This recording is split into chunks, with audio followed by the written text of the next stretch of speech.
Tadi aku rasa dah betul lah jalan ni. Tiba-tiba rasa macam sesat pula. Nak cari daun ketum katanya boleh buat ubat. Aduh, menakutkanlah hutan ni. Makcik nak balik.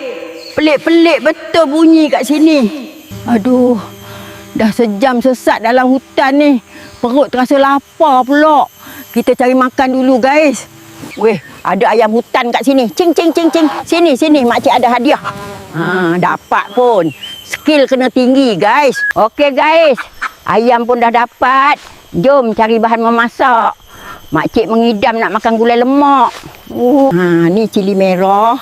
Ni bawang. Serai pun ada. Buah kelapa kat tepi tu. Okey, bahan-bahan pun dah ada.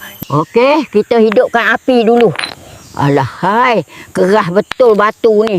Ni makcik baran ni. Cepat sikit. Allahu. Makcik lupa. Makcik tak ada periuk. Matilah nak. Bunyi apa tu? Babi ke? Allahu Akbar. Tolong, tolong. Jangan, jangan, jangan. Allahu Akbar. Ingatkan babi tadi betul-betul. Mimpi rupanya. Bab 1 betul.